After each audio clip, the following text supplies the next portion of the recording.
Assalamualaikum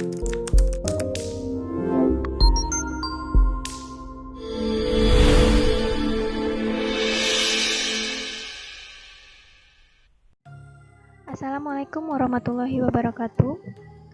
Saya dari kelompok 2, mata kuliah rancangan investigasi wabah akan mencoba mempresentasikan hasil pembahasan kelompok kami dengan materi peranan surveillance pada kejadian luar biasa atau wabah. Dosen pengampu pada mata kuliah rancangan investigasi wabah adalah Dr. Dian Gusta Anggraini Nursal, MKM. Selanjutnya, anggota kelompok 2 yang pertama yaitu saya sendiri, Rini Zalfia Yuza. Selanjutnya Muhammad Juprianto, dan yang terakhir Ilham Yanti. Baiklah, kita mulai dengan pengertian surveillance. Surveillance merupakan kegiatan analisis yang sistematis dan berkesinambungan melalui kegiatan pengumpulan dan pengolahan data, serta penyebarluasan informasi untuk pengambilan keputusan dan tindakan segera. Sehingga dapat disimpulkan bahwa surveillance ini dimulai dengan pengumpulan data dan dilanjutkan dengan penyebarluasan untuk dapat membentuk program-program yang tepat dalam mengatasi suatu permasalahan kesehatan. Selanjutnya, dalam melakukan analisis harus memenuhi kriteria yang pertama, orientasi tidak cukup hanya pada penyakit saja. Yang kedua, mempertimbangkan faktor risiko di luar sektor kesehatan. Yang ketiga yaitu ketajaman analisis. Dan yang keempat, pertimbangan lintas batas wilayah. Pertimbangan batas wilayah ini tidak hanya pada pertimbangan administrasi pemerintahan saja. Selanjutnya, surveillance kejadian penyakit diawali dengan deteksi dini, kemudian dilanjutkan dengan mencermati kecenderungan penyakit, apakah merupakan secular trend, kemudian mengidentifikasi perubahan faktor agent dan host, dan yang terakhir yaitu mendeteksi perubahan penyelenggaraan pelayanan kesehatan.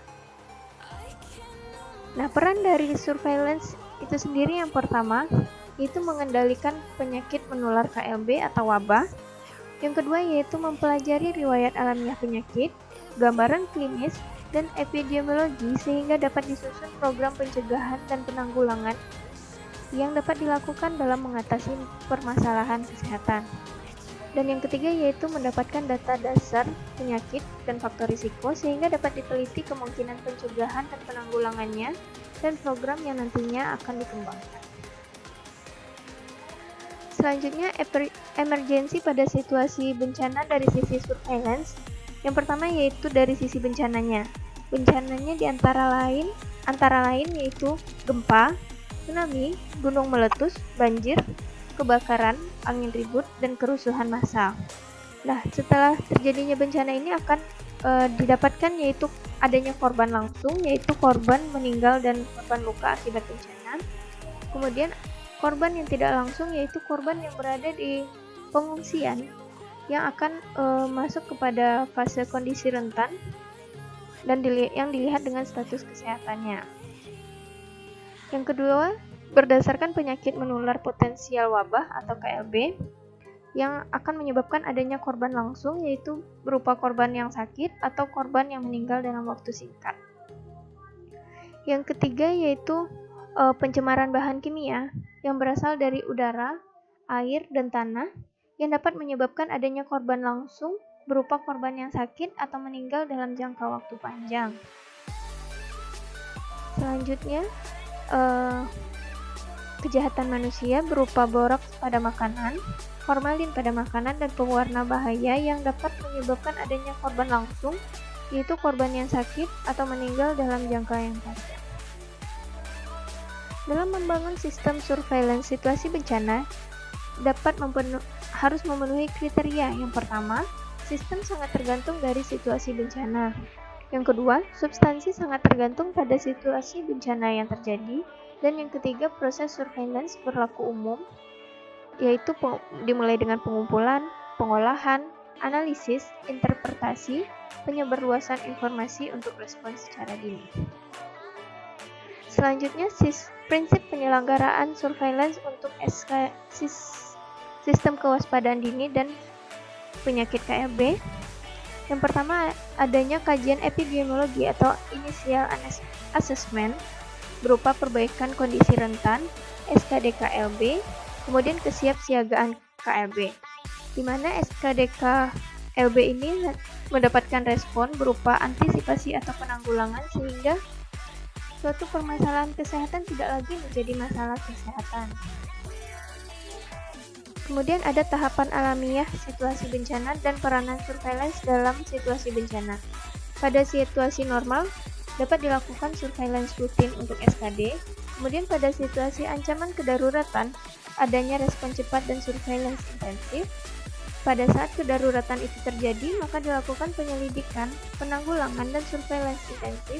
Kemudian setelah keadaan kembali normal lagi, maka kembali dilakukan surveillance rutin untuk SKD. Pada saat ancaman kedaruratan dan kedaruratan terjadi, maka respon cepat dan penyelidikan itu berguna untuk menentukan arah respon atau penanggulangan, kemudian menilai keberhasilan respon atau penanggulangan, dan yang ketiga menilai situasi dan kecenderungan situasi darurat.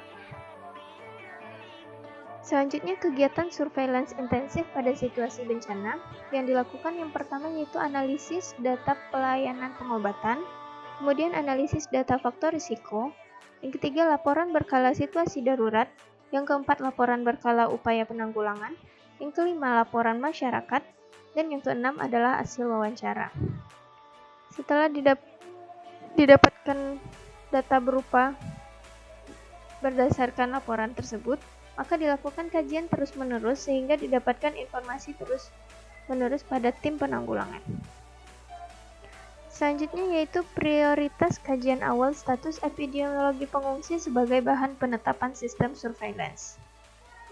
Yang pertama yaitu perkembangan penyakit potensial KLB, yang kedua makanan dan gizi, yang ketiga imunisasi, yang keempat air, sanitasi, dan musim, yang kelima yaitu status pelayanan kesehatan darurat, termasuk sistem surveillance yang ada, dan yang terakhir yaitu ekonomi, sosial, politik, keamanan, transportasi, dan komunikasi yang dapat mengakibatkan adanya ancaman berupa penyakit menular, pneumonia, gizi, dan pelayanan kesehatan.